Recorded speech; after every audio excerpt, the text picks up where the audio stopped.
Magandang araw mga kaproyekto. Welcome to Proyekto Pilipino. This week, and as we promised, meron tayong very special episode. No? Siyempre, noong mga nakarang linggo, punong-puno tayo ng, I guess, pride, na merong Filipino debate team na nalo sa World Debates Championship. Isang napaka-prestigyosong debate tournament. No? Pero bago niyan, ipapaliwanag ng ating resident explainer, si Manolo Quezon, ang kahalagahan nitong debate at lalong-lalo na kahalagahan ng isang usapan, conversation at pagdidebate, no? Pero nakaugat sa kaalaman at sa isang malalim na pag-iisip. So, Manolo? Salamat, Fads. Dito sa atin, pagdating sa Proyekto Pilipino, mahalaga ang ibig sabihin ng mga salita. Pagdating sa politika o anumang issue, usually ang ginagamit natin mga salita may kinalaman sa sports o sa labanan, basta laban, away. At kasama na rin dito ang ideya na bahagi ng anumang pampublikong debate o issue ay ang palabas o kaya palakasan. At kung palakasan ang usapan, merong malakas at merong mahina na mapapansin natin. Wala naman dito ang paglilinaw sa definisyon o sa unang pumapatak sa ating isipan. Ngunit bakit ba tayo nag-aaksaya ng panahon o nagbibigay ng panahon para sa debate? Dahil mula pa noong 1922, bahagi na ng lahat ng aspeto ng ating politika o ng pamamahala ay ang pampublikong opinyon na dapat mahalaga ito at merong lugar ito sa pagdetermino ng sino man ang mamumuno. Kaya tuwing may mangyayari, meron tayong panahon para sa debate sa larangan ng Kongreso o minsan sa dyaryo sa mga payagan. Ngunit pagdating sa debate, napansin ko na pagtitingnan natin ang mga definisyon nito, palaging pumapasok sa definisyon ang terminong pakikipagtalo. At dito na naman lumalabas na bahagi nito ang konsepto ng malakas o mahina, panalo at talo.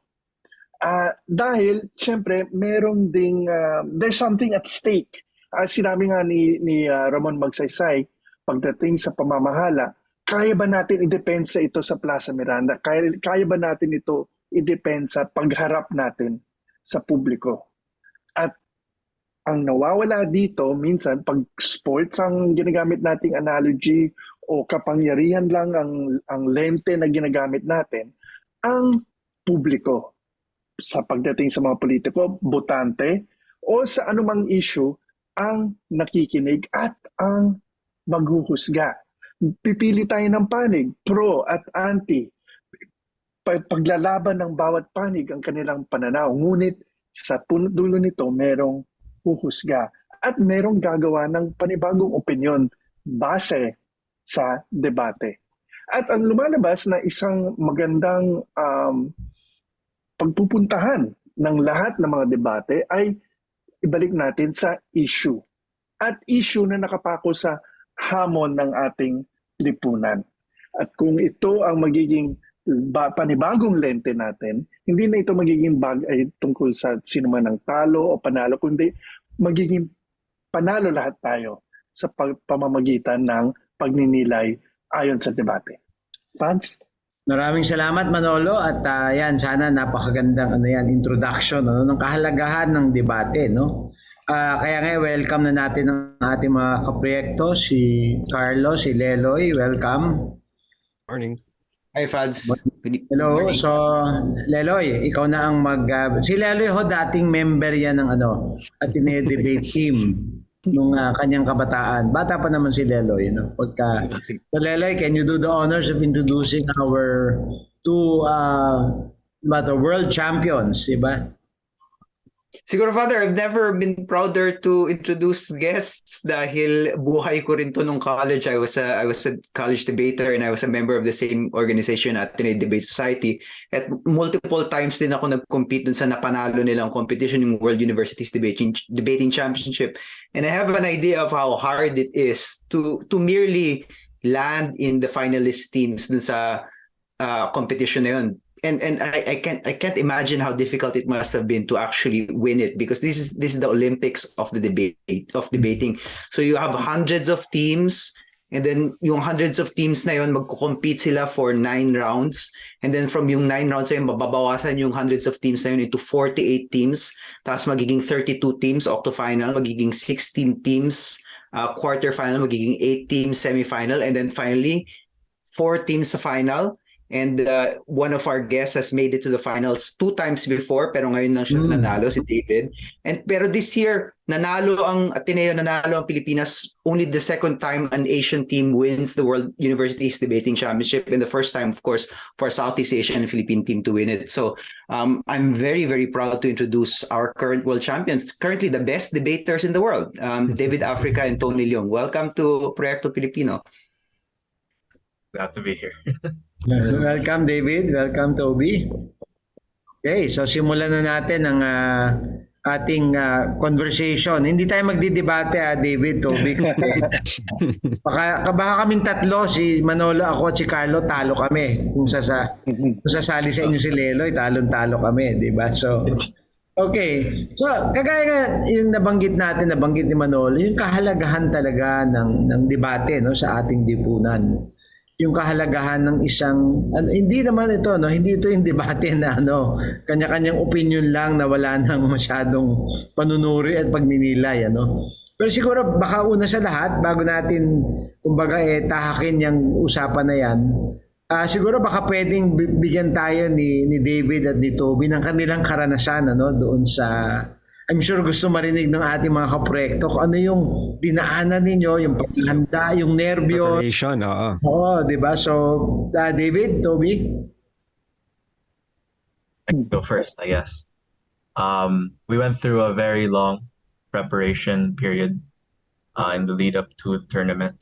So we went through 3 or 4 preparatory tournaments beforehand. And then in the tournament itself, after a very long layover, and a lot of jet lag, we went through the first 9 preliminary rounds, and it was over 3 days. So it was 3 rounds a day, and we'd have to walk uphill in the cold. It's a very cold country, or at least it was at the time. And then after that, we had to go through a lot of different topics like economics and art and feminism and the environment to make it to the final. So it was very grueling. But it was very rewarding at the end because it was very different in person. It was our first in-person tournament in 2 years since the pandemic. So it was very different, but also very fulfilling to speak in front of a large audience and hear the cheers and the chants and the hears in person as opposed to online. And of course, I saw you drape the Philippine flag over your table. Yeah, we brought the Philippine flag. Okay, Toby? Toby, what do you want to add? What was it like? What was this World Championship like?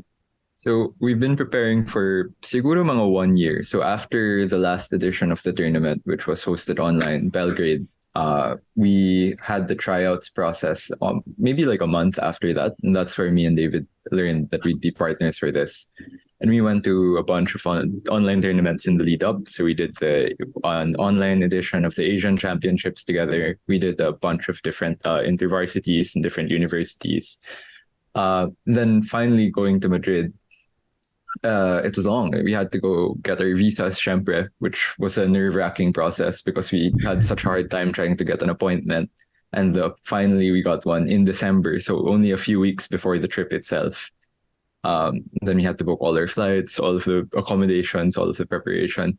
So it was a long and stressful process just to get to Worlds, which is the experience of many Asian teams and many Filipino teams, that getting there is almost harder than being there. Let me ask you. Let me ask you something that I think many people wonder, because the world of debating is marvelous to look at, but very mysterious to understand. If you were to pick 3 things that make for a good debater, and 3 things that make for a good debate, what would you say? Because the 2 are very different, I would assume.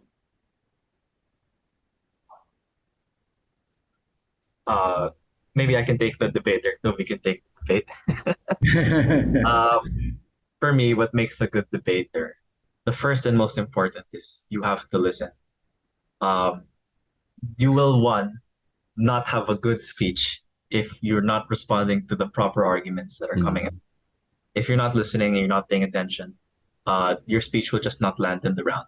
You might win some rounds out of luck because the round that you envisioned in your head was what happened, but that's rarely the case. So the most important skill I had to learn in debating was to listen. So you have to keep your brain running throughout the 7 other speeches in the round. The second thing that a debater has to be is you have to be intellectually honest.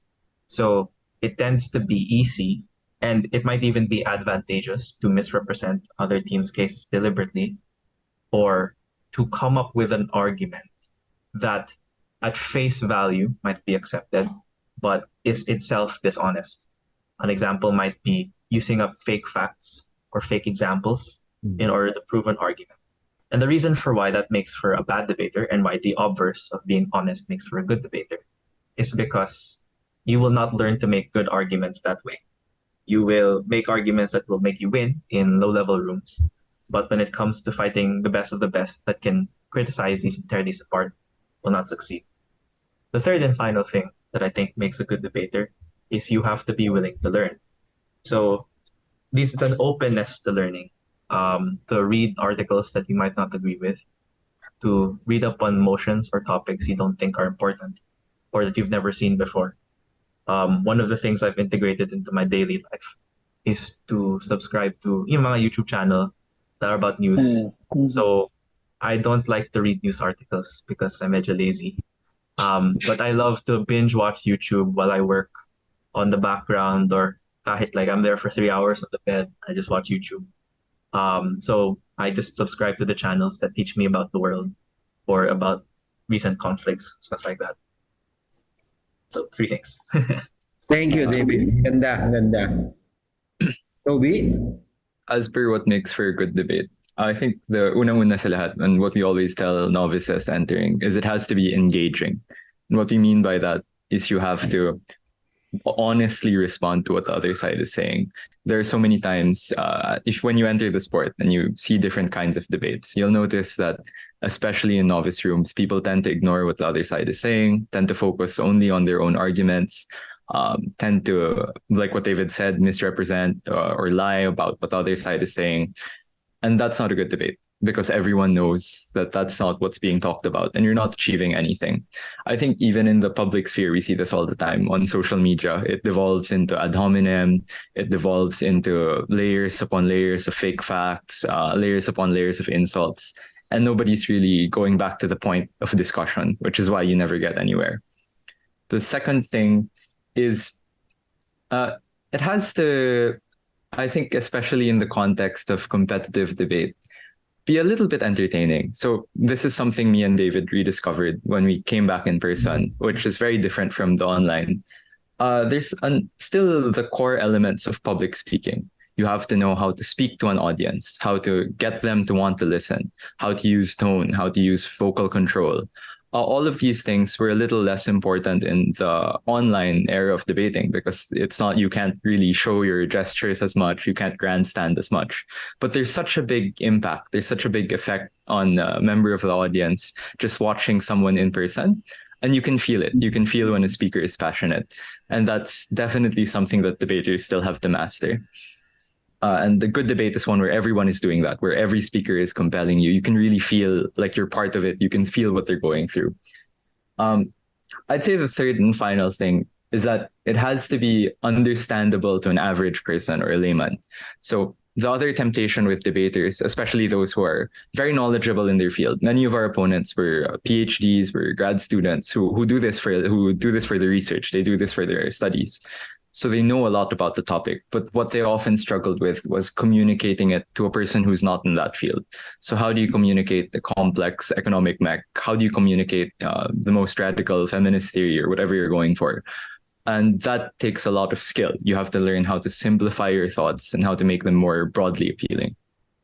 Let me bring up then the follow-up that, and I'm glad both of you zeroed in on this, is the audience. because when I'm talking to people about debates, everyone, I think, when you talk to students, they're focused on the competition aspect, one against the other. Someone's going to win, someone's going to lose.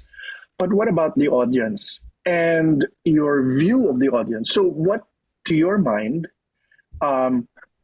is the most effective way to view the audience, and then stemming from there, the best way to approach the audience, considering you have to convince the audience? Yeah, and just tack on to that, I don't know if you still say it in the debate society, but we used to say it all the time, debating is a spectator sport. So the audience is part of the equation.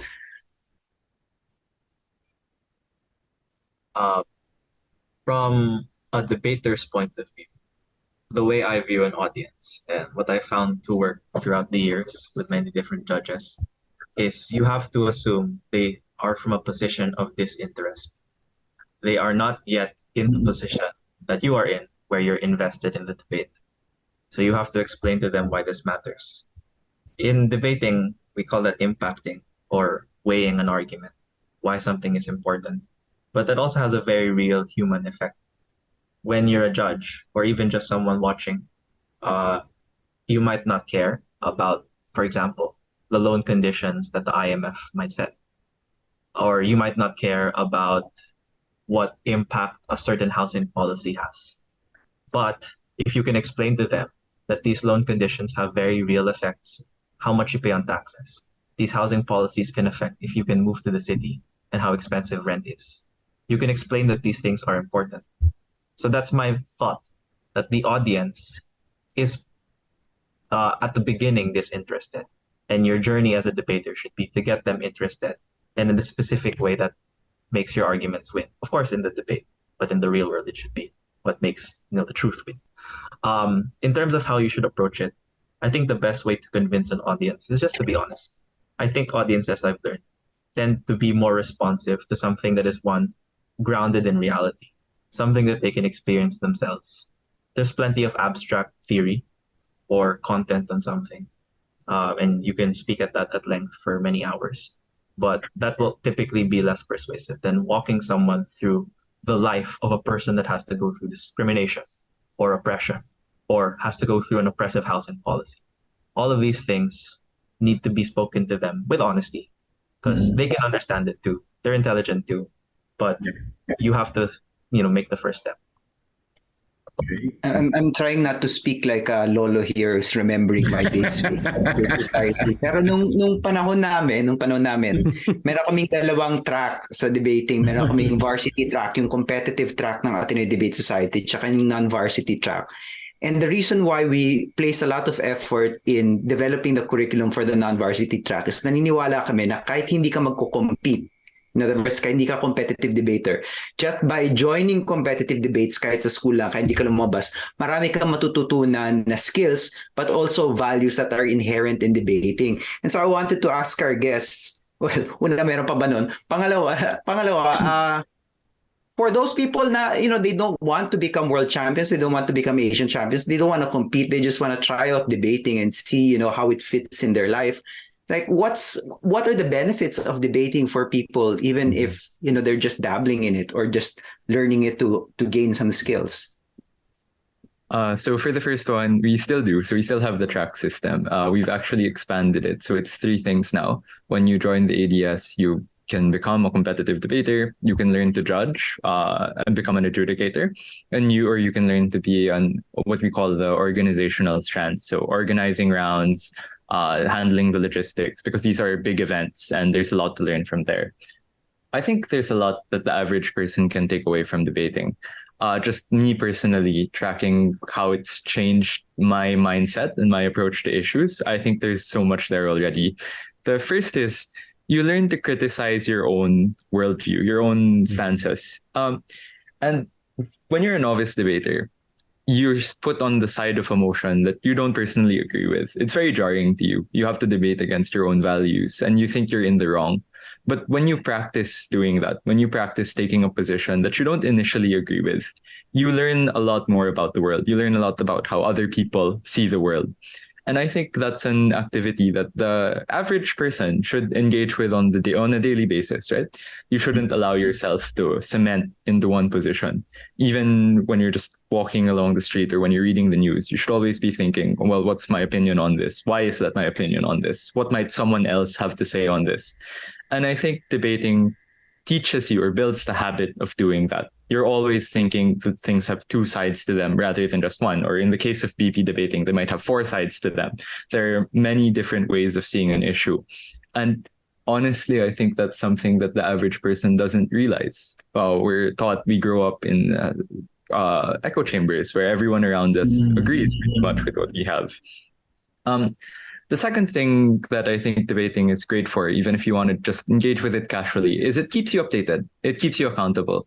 It forces you to read the news, forces you to read up on whatever issue is current, whatever's happening in the world, a new technology, a new advancement in a certain industry, things you otherwise wouldn't care about. It's so easy to fall into a kind of lazy reader cycle where you're not paying attention to the news. You don't feel like it affects you naman, so why should you care about it? You see all of these headlines and you feel apathetic to them because you never feel like you will personally have to explain them. You will personally have to be accountable for them.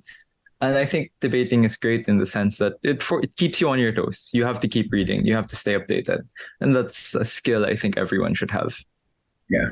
I have a question that's specific here. You have debated all over the world, and you've seen every kind of debating style, etc. But I believe that in every aspect of our life, we engage in debate, and there's a saying sa mga Pinoy, ang hilig natin sa debate. At the same time, marami sa atin na sawang-sawa na sa debate. At, di ba, may minsan ang unang sasabihin, tama na ang debate, kailangan action. Anyway, my question is this.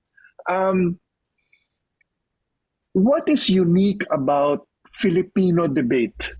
Pagdating sa estilo natin at ang mga gusto at hindi natin gusto sa debate bilang Pilipino, anong unique? What makes our debates different, both frustratingly and maybe enjoyably so, compared to your encounters with other cultures?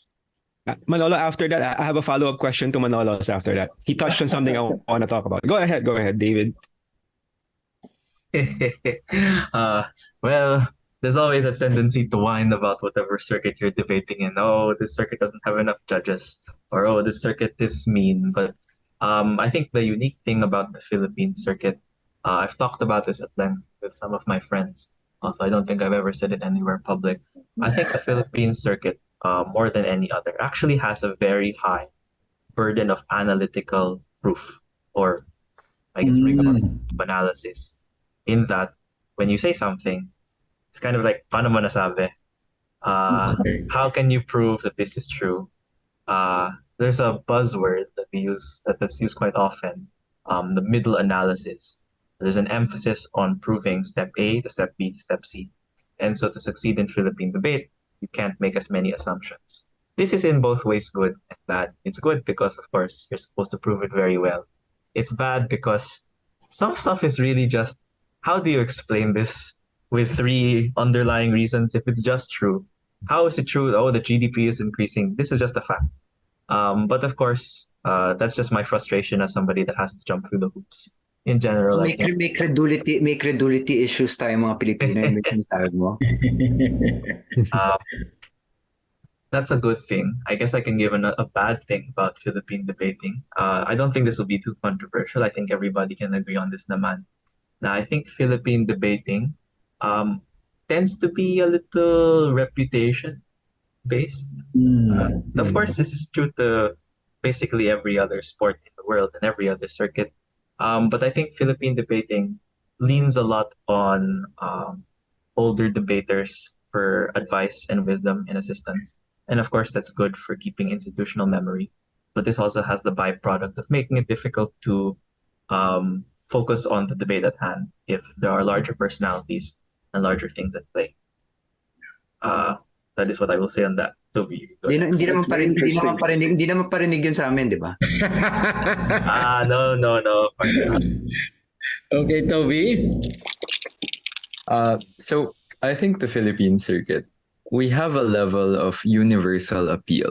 And I don't want to say it's because of our colonial history or anything like that, but I think it's because we're exposed to so many cultural influences that we can draw on examples from many different parts of the world. So, for example, when I'm debating, I can talk about what it's like to be a Chinese Filipino. I know what Chinese culture is like. I can also talk about American culture. I can draw examples from the States about American politics. I might have relatives in the States who know what it's like to live there, to work there. I might have relatives in Europe who know what it's like to live there and work there and what the difference is. It's because we're such a diasporic country that we have a feel or we have an intuition for what the living conditions are like in every part of the world. And I guess specifically what it's like to be a blue collar worker in every part of the world, but it's like to be poor in a first world country, which is something that many of the privileged people who go to elite universities don't have any sense for. They don't know what it's like to have social services, but not have those social services be enough to cover your living expenses. And I think that's one of the great things about Filipino debating. I wouldn't say it's unique to us per se, but it's definitely something you notice. When you have a Filipino debater, they'll try to draw on all these influences and all these examples. A bad thing about Filipino debating, I think we tend to be stubborn. We don't like making concessions. We don't like making trade-offs. And we really don't like admitting that we're wrong. It's so hard. I think that's one of the criticisms, like one of the perpetual criticisms of Filipino debating ever since I entered till now is you don't make trade-offs. Nobody reaches a middle ground. By the end of the debate, people like to say that they still won everything, they won every issue. But in reality, that's rarely ever how it works. So you have to train yourself to overcome that stubbornness, to say and admit that sometimes some people might be right on some things. That's Yes, yes. Go ahead, Carl. I just want to make a comment para tayo palang Pilipino, take no prisoners. No, but I want to Yes, take Carlo, go ahead. I want to take our guest because I'm taking down notes because I engage my wife in debate on a regular basis. Abogado yung asawa mo, Carlo. Oh, lagi akong talo pero ngayon feeling ko yung next debate That is the namin may most chance. that is the most Tito dad joke you've ever made on this show, Carlo. Feeling ko mananalo na ako. No, but no, I bring this up because I was mesmerized while I first heard you guys speak because I think, and touching on what Manolo said, the stereotype we have of a debater or a Filipino debater is one who is bombastic, loud, yung mabongga na laging parang galit. And when I listen to you guys are soft-spoken, you guys are very deliberate, and I was mesmerized. And you're right, you captured my attention right away, and for me that breaks the stereotype immediately. And now I want to put it in a regular context because how do you whether for competition or on a daily basis, how do you talk to someone who is loud? How do you deal with someone that immediately parang galit na agad and how do you even start a conversation with someone like him or like a person like that? What are your strategies? The first thing I will say is I think we might both be sorry, my Lola has just come in the room. I think we are both soft spoken, maybe for we're both math students, kind of nerds. So I don't know if this is a thing specific to this achievement, I guess. My approach in general, though, to a debater or even just a person that is loud, abrasive, or in general very aggressive, is to focus on the core of what's really being said, and then think about what the next response needs. So I'm very goal focused here. If I'm trying to convince a judge, then my thought process is the judge will probably be tired after 7 minutes of shouting, and they probably won't listen to 7 more minutes of shouting. They would probably prefer to listen to something new. Alternatively, if, for example, that person is being quite mean, or at the very least that person is being dismissive, then I think audiences like to see someone get their just desserts.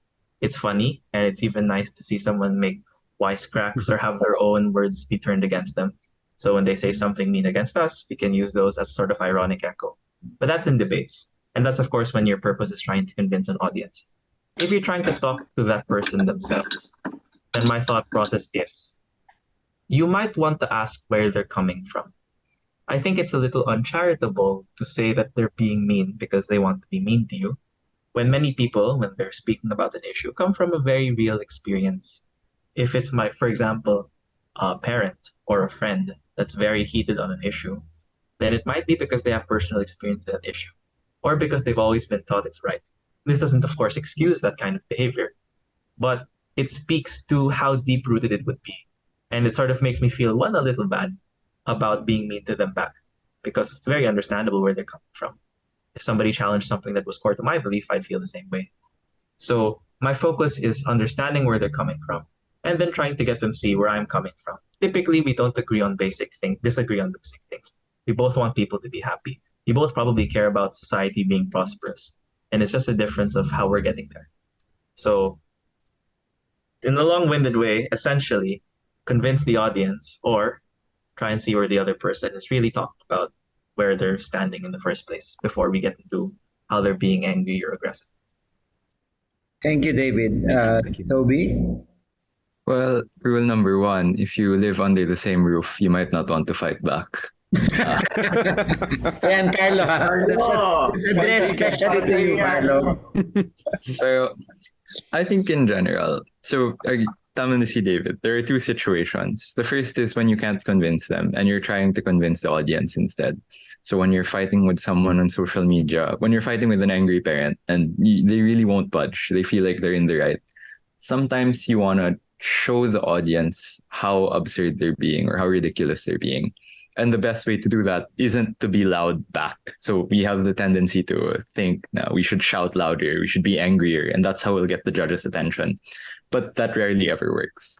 You have to be quiet. You have to sound more reasonable, is the way we usually put it in debate circuits. You have to sound like you're coming from a place of calmness, from a place where you've considered their arguments fairly, and where you sound like you're the more knowledgeable and trustworthy person. As per the situation where you're trying to convince them, sometimes, honestly, it's very hard. Sometimes people feel very passionate about topics, about personal experiences. And sometimes you have to know your place when it's not your right to convince them of that their experiences are wrong. Especially when it comes to issues, for instance, of social justice, when people face discrimination or harassment firsthand, and they might be supporting a policy that you think is wrong, or you think it's not as effective, or whatever. You have your criticisms of it. Sometimes you have to know that they will never listen to the rational points you're making, just because of how deeply personal, how deeply traumatizing something was for them. And maybe you should know to step back. You should know to agree on something else and sort of make them feel validated. Make them feel like you still respect them as a person, that this argument isn't everything, that there are other things you can come to agreement on. Of course, depends on the situation, on the context, what you're doing. Is it your job? Is it a personal relationship? So rule number one is always know your audience. To be, I've noticed in many of your answers, a couple of interesting things keep coming up. The concept of arriving at a middle ground, which has a sort of as its assumption that it's valuable and ideal to arrive at a consensus. Now, for most of us, our experience these days has been to bring things away from debate and keep them in the realm of performance. To take people's, like David was always pointing out the importance of authenticity, because people appreciate that. But then there's this performance to simulate authenticity. So if we're all living in an era, and I don't think hindi lang tungkol ito sa Pilipinas, but sa halos lahat ng mga usapin tungkol sa mga importanteng bagay, how do we fight these other sort of very scientifically honed methods of distraction and reinforcing the echo chambers, and bring it back to what you keep on insisting on, which is the importance of arriving at a middle ground, which means everyone cannot arrive at a consensus. So it's a very difficult question. If I had the perfect answer to solving polarization, I think I'd be doing other things. But for me, I think, and the lesson I've learned is it's important to interact with people face to face when you come to these sorts of disagreements. And I think there have been, I might be wrong, but there have been studies on this, that people are, when you have people on different sides of the political spectrum, when you make them talk to each other, when they come to a debate in person and they can see the other person, they're much less aggressive, they're much less ad hominem about it, because you have a sense of empathy that you can't get from interacting with these online personas, that you don't get from interacting with a voice or a picture of someone on Facebook or Twitter or whatever. There's a level of self-moderation that happens when you feel like it's your dignity on stake, when you're a person that they will know, that they can feel, that they can reach out to. I guess the very Gen Z term for it is touching grass. People need to go outside, interact with the real world, realize that there's someone behind the screen. I'm not saying that's a perfect solution, but I think in many instances it's necessary. Like in election campaigns, one of the things people don't realize is they do all of this campaigning on social media. Obviously, people get very passionate, and that's a valid thing. It's a stance that they want to fight for. But they don't realize sometimes that the people they demonize, the voters for the other side, have very valid reasons for wanting to be voters for the other side. They have very different experiences, very different worldviews. And that's the kind of thing you don't see until you reach out to them in person. You kind of see what their life is about. I'm not saying it's an easy thing. I'm not saying it will always result in people coming to consensus or coming to agreements. And I'm not saying that consensus is always a good thing. Sometimes when you force a consensus that nobody likes, then you don't get anywhere. But I'm saying there should be an attempt. There should be an attempt to reach out. There should be an attempt to recognize what the other side is saying. And that's really what we don't have as much of right now. David, I noticed you laughing. Pagdating sa debate, you've done both. You've done online debating and real human face-to-face debating. Is it harder to treat your opponent like a human being if you're just talking on Zoom compared to being in an auditorium? Well, the reason I was laughing is because Toby said touch grass, which is a very funny phrase.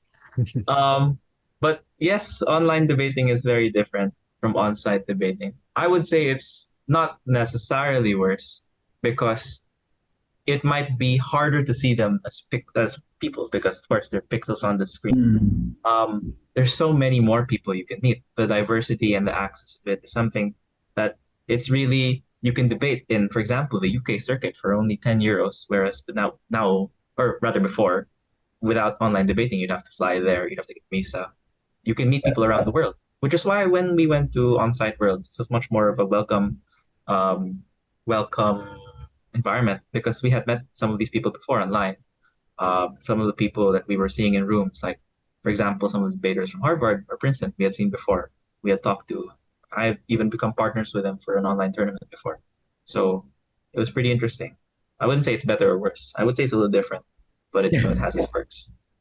I have two questions, and maybe Toby and David could speak more directly to hopefully the young people watching us now. Number one is what attracted you? What was your journey to becoming a debater? At least for the younger people to hear that story. The number two is coming from that journey. Given your experience, and I'm sure you started as early, but was probably as early as high school, interesado na kayo, and what got you into the big league, so to speak, And then the second question is something that Leloy brought out, many episodes ago, na itong mga academic exercises, meaning to say, mga sa classroom, sa eskwelahan, meron tong kahalagahan sa tunay na buhay, And clearly, the way you've articulated your values, your view of debating. Napakahalaga sa buhay niyan, ano? Pero can you give us at least a narrative of the journey, no? Para lang sa ating mga kabataang nanonood sa atin, ano?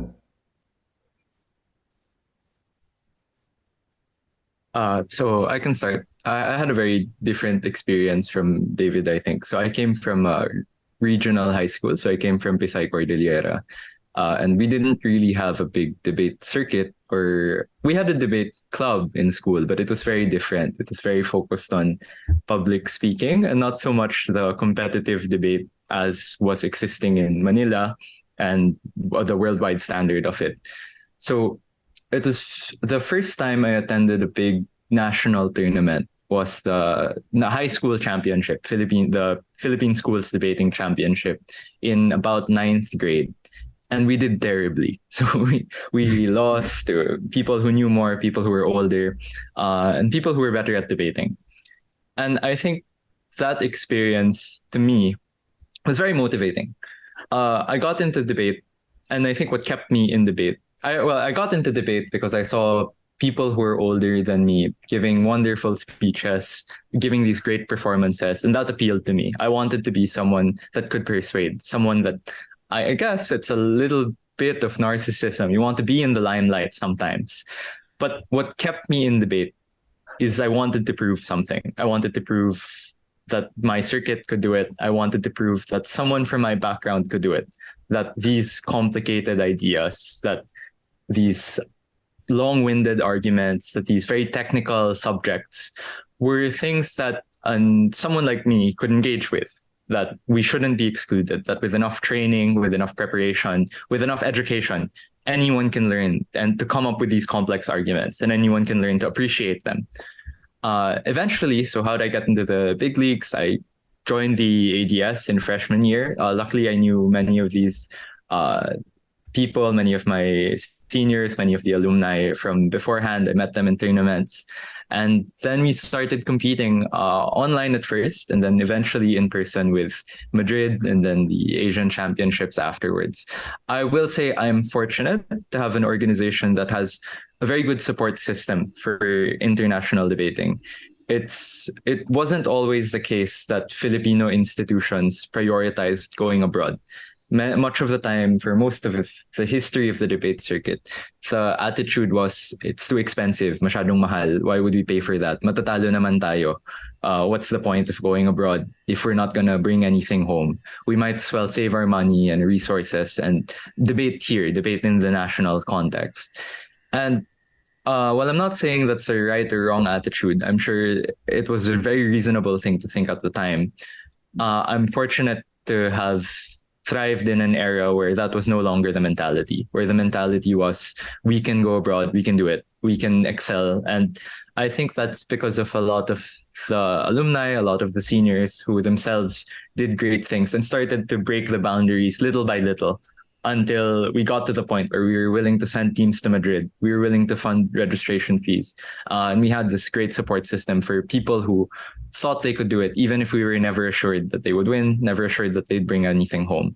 And hopefully that's something that more institutions take to heart. You have to lose before you win. You have to you have to put yourself out there. You have to risk it before you can achieve anything. As for the last question, so how did you interact with this academic exercise in the classroom, and how did it kind of translate outside? In my high school curriculum, there was a little bit of debating as a public speaking exercise, but nothing in depth. I think we did like 1 or 2 class debates that were very different from the way competitive debate is done. So it was mostly as an extracurricular. It was mostly a club thing that you did on the weekends or in one day of the week. So very limited exposure.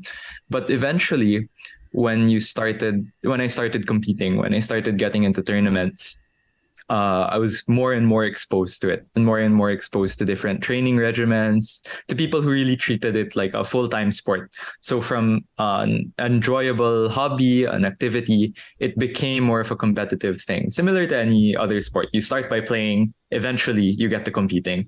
And whether it was definitely tough, it was definitely demanding. And it definitely took up a lot of time for other things in my life. But I think it was ultimately worth it. And I wouldn't regret it. So if you're a young person thinking about entering competitive debating, thinking about trying the waters, I'd say do it. It doesn't matter if you're shy. It doesn't matter if you're soft-spoken like us. If you don't have the loudest personality, do it if you want to try it. You can always leave. There's always something you can learn at every level. It's never time wasted. It's a healthy exercise for you. Thank you, Toby. David? So I will not tell the full story. It's a whole 8 years of competitive debating, both in high school and college. And I could ramble at length, like I have many times when hanging out with friends or when going out drinking. Um, my the thing that got me into debate, the long and short of it was my high school English teacher thought I would do well. So they asked me to sign up for the summer training of the high school team. So yeah, Toby's right that my background's a little different from him, because I was a very small fish in what was a regional debate powerhouse, I'd say. Like the Ateneo senior high school team, or the Ateneo high school team at the time, was very big and had a lot of debaters and sent a lot to the national tournament, and had won it several times. Also, I think at the time there was a running joke that we'd always get to finals of nationals and then never win, which is unfortunately still true to this day. But I will be rooting for them this year. But yeah, I mean, Toby talks about doing terribly in his first year of nationals after, and then he won it twice in high school. I mean, but anyway, so I joined, and then what asked me to stay, what asked me to keep and invest so much of my life into this was the sort of glimmering beauty of debate versus any other competitive sport, which is perhaps there's some level of like natural intelligence or natural aptitude to learn. But compared to the physicality of other sports, there's an appeal to really the idea that anyone with your ideas can be the best in the world. That no matter how rough the situation looks, within that 7 minutes, there is a speech out there in the sort of, I guess to use a math term, in the sort of search space of infinity, of all the words you could put together. There's a combination of words that could convince the judge, convince the audience that your ideas are worth listening to. That was very appealing to me. But as a high schooler, I wasn't very good. So I tried at the national tournament. I failed 4 times. I got to the finals once and then lost. So it was all right. And then I also failed in the Asian circuit as well. I tried for the national team and I didn't get in. And I also tried to go and be an Ateneo representative to the Asian Schools Debating Championship held in Thailand. We flew there and then we lost. So, it's stuff like that. But I think debating sort of takes a certain kind of person, somebody that receives losses with a sort of energy. Like you want to be better because you've seen the kind of thing that could beat you, the kind of speech, and you can give that same speech, which was really so appealing. So I entered into college with a fervor, almost unhealthy fervor, because we'd have a round tracker at the Ateneo Debate Society, and I would always try and get the high score for most rounds done.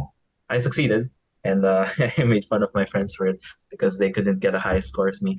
But long and short of it was the college career I had some successes before the final big one. We did win the Asians with Ignacio and Nico. I think Leloy might recognize them. But ultimately, it was marked by sort of chasing away the shadow of shame and disappointment. Because we made the World Finals in 2021, and then we lost. Then I had to convince myself to do it all over again. And then we made it again in 2022, and I said, this is my moment. And then we lost. So then the rebuild for me was really drawing deep from basically everything I could. So, and then we eventually made it. And I'm very happy to conclude this story with a happy ending. So I guess the takeaway is really, there's something to be learned about investing every bit of yourself in something, at least for a time. You learn a lot about yourself that you never thought was possible. So my thought here is, how did it apply to stuff? Well, I mean, I'm a math student. You have to use logic and rigor in your proofs. It seemed like the skills are cross-applicable. So I take some proof-heavy classes like advanced calculus and real analysis. And in those classes, I use my debating argumentation quite heavily because I have to prove material. And of course, convince the professor in an oral exam. Okay. Question lang. Nung nasa high school pa kayo, naglaban ba kayo? Nagkatapat kayo in any tournament? I think so. Probably once or twice. I'm a few years younger than David, so Okay. he was in senior high school when I was in grade 10. So Okay. there was some overlap in some rounds, but nothing major, I think. I don't think we ever Okay. reached. Okay. Any final questions before we wrap up? I have a kind of pang wrap up question, Father, because Okay. of course we're a civics show, and so the last question I want to ask is, what's the role of debating in civics education? Like when you bring these skills to the classroom and you're using the classroom to teach people how to become better citizens, what's the role of debating there? Oh, Well, yeah, go first. Yeah, I can go ahead. I think there is no civics education without debating. The traditional way of doing it, of going into the classroom and telling your students, this is what a Filipino should be, this is what you should do to be a good citizen, that's very disingenuous because nobody knows what it is to be a Filipino. Nobody has a definitive opinion on what it means to be a good citizen. That kind of thing should be debated. It should be debated whether speaking Filipino is an indicator of being patriotic, whether working in government is an indicator of being patriotic, whether knowing the Constitution is an indicator of being a good civic student. When you teach a class about what you want these students to do in society, how you want them to grow up, and how to be a good citizen, that kind of thing should be debatable. And students should come in with the attitude that it is debatable. It's debatable whether the best thing for the country is for you to leave and send remittances back home, or whether it's better for you to stay and to have a position and to maybe start something from scratch. It's debatable whether the best thing for the country is to raise a family, to focus on the new generation, or whether it's to focus on your career, to advance yourself first and kind of ensure a good position for yourself in life. And so I think it's definitely an exercise that should be there. It should be something that's there all the time and something students should take to heart. I think David can go ahead. Okay. Thank you. Yes. So my thoughts on debate in civics education is we could talk at length about the statistical benefits of it. Debaters on average tend to statistically go to college more, have a higher GPA, a variety of other means tested effects. But that's just me speaking because I came from an econ class. What do I think the purpose of debate in a civics education is? I think the purpose of education in general is more than just to certify someone to graduate. It is to have them be a well-formed citizen and to participate actively in society. The theme of a lot of our answers has been to listen to others, or to get people to empathize and understand the point of view of others. The ideal society we have is one where the people participating in political discussion are the same people that are willing to listen, the same people that are willing to hear and be convinced, even if the argument is good enough, if it's sound enough, if it's rational enough. Debating teaches you a lot of things, but more often than not, you will forget the facts and you may even forget the specific argumentative structure. But what you will retain are the core lessons of learning to question and learning to question yourself. These are necessary because in the building of society, we want that society to be one where everybody in their heads is more than just somebody that has cemented their position and is a fixed point, unwilling to move. We want them to be willing to debate because in debating, you are willing to be changed. Thank you. Maraming salamat. Thank you very much, David and Toby. And thank you very much, Leloy, for that excellent wrap-up question. So, maraming salamat. Sana po ay maraming na-pick up yung ating mga manonood. And hopefully, this is something that we can develop in our civics education. I think that's very important. And society in general, genuine conversation. And a conversation that, yes, will debate issues, but in the end, hopefully, to arrive at the truth together. And as our debater said, diba, that middle ground, I think in the end, it's in the middle ground where things are really done for the people and for our country, para sa ating proyekto. So So maraming salamat po and please join us again in our next episode. Ito po ang Proyekto Pilipino. Maraming salamat.